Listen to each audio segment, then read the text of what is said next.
Hola a todos, esta es la segunda parte del tutorial de etapa de potencias para sistemas de control. En este caso nos vamos a centrar en lo que son el uso de amplificadores operacionales y algunos drivers específicos para este fin. Bien, cuando hablamos de amplificadores operacionales, si bien hay una amplia gama de estos, me refiero específicamente a aquellos operacionales de potencia, como puede ser el LM386. Es decir, cuando yo voy a controlar un elemento de mayor consumo, no puedo buscar un operacional que sea un comparador o alguno que se use para el tipo de comparadores instrumental. Voy a tener que buscar uno que tenga los parámetros adecuados, como habíamos comentado en el video similar. El M386 es un amplificador operacional básicamente pensado para trabajar en audio, pero debido a sus grandes prestaciones es muy común utilizarlo también como driver, como para el control de motores. Y debido al costo relativamente bajo, nosotros lo solemos usar porque es bastante versátil. Tiene encapsulado DIP 8, como podemos ver acá. Y acá tenemos el pinout. Tiene alimentación GND en terminal 4, positiva BCC, BS figura acá, yo le voy a decir BCC en el 6. Después hay unos terminales que se usan o están pensados únicamente para el control de lo que es ganancia cuando se usa un amplificador de audio, que en nuestro caso. Y evidentemente, bueno, va a tener las dos entradas, la no inversora y la inversora, clásico en un operacional, y su salida. Bien, ¿cómo lo vamos a usar dentro de todas las configuraciones que puede haber para un operacional? Bueno, la configuración clásica para usarlo como driver es esta. Tengo una resistencia en el terminal no inversor y un feedback de 220K sugerido. ¿Por qué sugerido? Porque esto me va a controlar la ganancia. En realidad yo podría cambiar este valor en función de la respuesta que quiero que tenga. Entre más elevado el valor de resistencia, mayor va a ser la ganancia. Pero esto está pensado y ya calculado para obtener una buena respuesta con lo que puede ser una excitación de tecnología TTL o CMOS. Bien, ¿cómo trabaja entonces el operacional en cuestión? Con esta configuración, insisto, si tengo un 1 lógico en esto que ahora pasaría a ser la entrada, en la salida voy a tener un potencial muy similar a la tensión de alimentación. Voy a tener un potencial muy similar a BCC, a fines prácticos puedo decir que tengo lo mismo. Entonces, según a dónde tenga conectada la salida y a dónde tenga conectada la carga o la virtual carga que yo conecte acá, voy a tener una corriente saliente. Y si acá tengo conectado un menor potencial, entonces la corriente podría ser saliente. ¿Por qué digo podría? Porque los operacionales van a tener la ventaja de que me permiten tanto entregar como drenar corriente eléctrica. Son circuitos bidireccionales en ese sentido. Entonces, por ejemplo, si yo tengo un cero lógico, ¿sí?, en su entrada, según hacia dónde tenga conectada la carga, va a pasar lo siguiente, que acá primero voy a tener un potencial muy parecido al de ground, al de GND, a la alimentación negativa o al 0 volt, muy parecido. Y entonces, según a dónde tenga conectada la carga o el terminal de salida, puedo llegar a tener corriente entrante. El operacional tiene la ventaja, así como lo estoy presentando, es que me va a ganar en tensión y en corriente con esta configuración. A diferencia de lo que hemos hablado de los transistores la vez pasada, yo acá tengo ganancia de tensión porque puedo disparar con un 1 TTL de 5 volt y tener acá, si lo estoy alimentando a 12 volt, por ejemplo, el 386 me permite trabajarlo a 12 volt y hay unas versiones del mismo que permiten hasta 1 watt de potencia total, ¿sí? Entonces voy a tener una ganancia de tensión y de corriente, ambas, ¿sí? Una forma fácil de conexión en lo que llamamos el circuito simple. ¿Qué es el circuito simple? Es cuando tengo sentido de corriente, un único sentido de circulación de corriente, como por ejemplo en una lámpara. O podría ser un motor si yo no quiero giro y contragiro, si solamente quiero que gire y se detenga. Bien, en este caso, como lo tengo conectado acá, es evidente, ¿cuándo va a encender la lámpara? Cuando acá tengo un 1 lógico, ahí recién voy a tener acá un nivel alto parecido a BCC.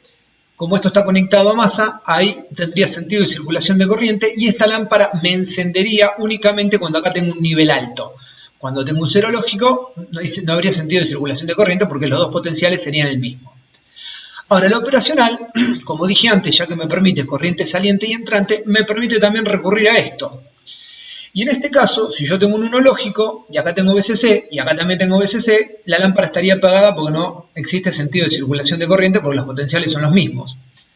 En este caso, dispararía con un 0 lógico. Al tener un 0 lógico acá tengo un potencial muy parecido a GND, a masa, y tendría circulación de corriente en este sentido.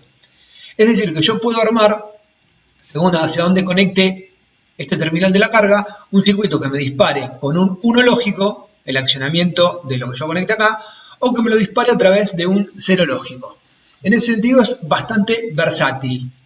Insisto, este es el circuito para lo que es carga simple. Pero ¿qué pasa cuando tenemos una carga que requiera circulación de corrientes en ambos sentidos? Como puede ser un motor si yo quiero giro y contragiro. Bien, ¿a qué estábamos acostumbrados o qué estaban acostumbrados en una época a usar? Un puente H con transistores.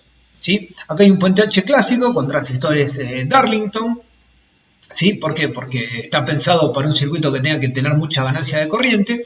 Obviamente el puente H funciona, pero siempre pensando en con qué nosotros lo vamos a controlar, vamos a encontrar un inconveniente y por eso esto no va a ser recomendable. Imagínense que nosotros trabajamos con tecnología TTL o trabajamos con un Arduino que sabemos que la máxima tensión a la que yo puedo someter a sus salidas es a 5 volts. Es decir, en este caso, si esto viene de mi Arduino o de mi lógica TTL, puedo tener como mucho una diferencia de potencial de 5 volts. Sin importar cuánto yo conecte más B, estos 5 volts para excitar el motor van a caer en todo el recorrido de la malla, tienen que caer en las resistencias de base y en la juntura base-emisor. Incluso recuerden que esto es Darlington, tengo una caída mayor. Pero aunque no usara transistores Darlington, quiere decir que de esos 5 volts yo tengo que restar 2 resistencias de base y 2 caídas de juntura. O sea que únicamente podría manejar motores de muy bajos requisitos de voltaje, ¿sí? De 3 volts, alguna cosa así. Yo tengo un motor de mayor requisito, lo voy a manejar a través, en forma directa, a través de tecnología TTL o de un microcontrolador, me voy a encontrar con este inconveniente. ¿Sí? Entonces, ¿qué tendría que hacer? Bueno, tendría que colocar buffer en las entradas para ganar tensión, o podría usar un circuito con FET, o mixto con transistores y FET. Sinceramente, nosotros no vamos a trabajar así, no porque no se pueda, sino porque nos resulta incómodo. Entonces, ¿a qué podemos recurrir? Bueno, opción 1, para eso estamos viendo el uso del amplificador operacional. 2 LM386, porque recuerden que cada uno tiene en el DIP 8 hay un solo operacional, así que necesito 2. Recurrir a esta configuración, el motor, el capacitor, que ya aparecía en la otra figura, es simplemente efectos de suavizar un poco el ruido que me va a generar el motor con la marcha, no tiene ningún funcionamiento del tipo lógico, solamente es por el ruido y las corrientes parásitas que se van a generar cuando el motor está en marcha. Y con esto voy a tener un circuito que me puede controlar el sentido de giro del motor a través de ¿qué? De cambiar el sentido de circulación de corriente. Como por ejemplo, bueno, a ver, los casos que podemos encontrarnos son 4 combinaciones que tenemos con 2 entradas. ¿Sí? Acá puse conjuntamente las de 0, 0 y 1, 1. ¿Por qué? Porque van a tener un comportamiento similar. Si yo tengo 2 ceros en las entradas, voy a tener 2 potenciales negativos o de masa en la salida, por lo tanto no va a haber circulación de corriente eléctrica y el motor va a estar detenido. Si yo tengo, como es el caso de abajo, ¿sí? 2 unos lógicos en las entradas, voy a tener 2 potenciales más B, o sea, la tensión de alimentación en la salida, pero como los potenciales son los mismos, otra vez, conclusión, motor detenido porque no hay sentido de circulación de corriente. ¿Cuándo va a trabajar el motor? Bien, va a trabajar con estas combinaciones, con 0, 1 y con 1, 0. ¿Por qué? Porque con 0, 1 voy a tener GND aquí y aquí más B o VCC, por lo tanto tengo diferencia de potencial, tengo sentido de circulación de corriente y el motor va a girar en un sentido. En cambio, ahora, si yo invierto los valores de las entradas y me paso a 1, 0, bueno, ahora voy a tener VCC en este terminal, GND en este terminal, ¿y qué me cambia? Que la corriente va a circular ahora en el sentido contrario y el motor va a girar en el sentido contrario al anterior. ¿Sí? De esta manera voy a tener que puedo controlar el giro, contragiro y detención del motor, ¿sí? A través de este circuito que es bastante sencillo porque lo hago con 2 integrados. y con las mismas combinaciones clásicas con las que ya usaba un puente H tradicional a transistores. Bien, esto sí, me decido usar el 386, pero tengo obviamente otras opciones, tengo circuitos comerciales, ¿sí? Como puede ser, por ejemplo, esta placa, el L298N, una placa bastante interesante para trabajar. Fíjense que en lo que es el maquinado ya tengo borneras, evidentemente esta es la potencia porque tengo un disipador. ¿Sí? ¿Y esto cómo trabaja? Bueno, tengo 4 entradas, que son las que están acá se ven mejor en esta figura, son 4 entradas que yo puedo conectar a cualquier lógica que quiero.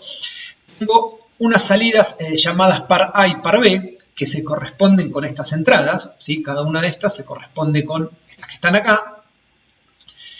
Unos jumpers que voy a hablar en un rato y voy a detenerme en la alimentación. Tengo más B, esta es la entrada de alimentación, esto es GND, esto va a masa, y con respecto a más B tengo varias opciones. La placa tiene un regulador interno para alimentar con 5 volts la lógica para que trabaje la potencia. Entonces yo puedo alimentar desde 6 a 12 volts en esta entrada, actúa el regulador interno. Este terminal actúa como salida de 5 volts. Me da una salida de 5 volts de no más de 500 mA que yo puedo usar para lo que quiera, alimentar incluso una lógica de control o un Arduino. Y entonces esta potencia me va a ganar en corriente y me va a ganar en tensión, porque yo acá puedo excitar, como dije antes, si conecto un Arduino, excito con 5 y acá tengo hasta 12 de salida, gano en tensión y gano en corriente.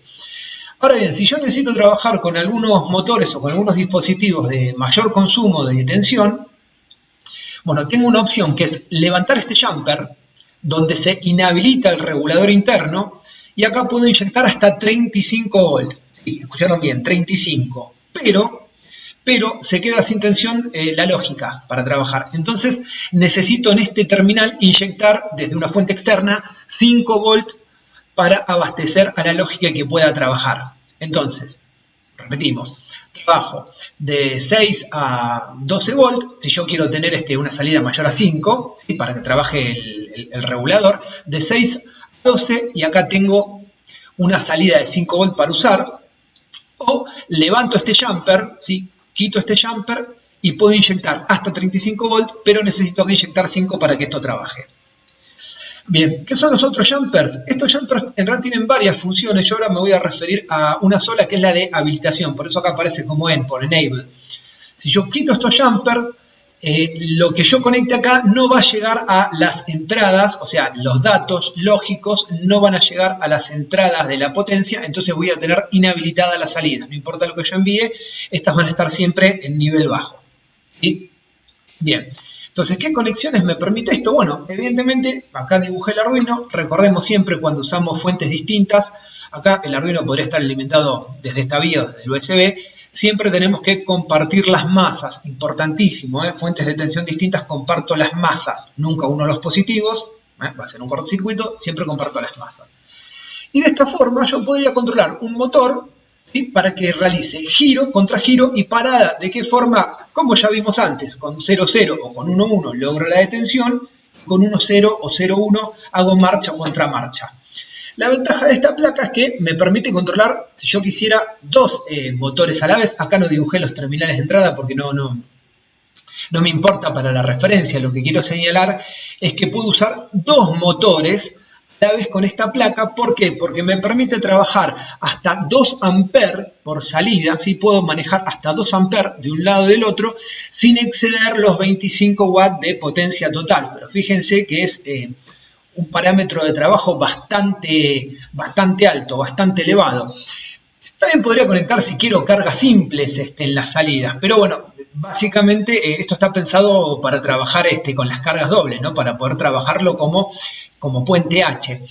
Así que podría conectar, como en el caso anterior, un solo motor si necesito para cada giro y contragiro, 2 motores como tenemos en esta imagen para giro y contragiro, o podría conectar algo que no vamos a ver en este tutorial, un motor paso a paso bipolar, que necesita directamente, voy a usar las 4 salidas de esta placa para el motor paso a paso. Solamente con esta plaquita que tiene un costo relativamente barato, incluso si lo comparo con operacionales simples. Es muy sencillo el control de la potencia a través ya sea de circuitos integrados o de placas comerciales. Bueno, con esto terminamos la segunda parte del tutorial. Espero que se haya entendido. Si no, ya saben cómo contactarnos a todos. Bueno, hasta la próxima entonces.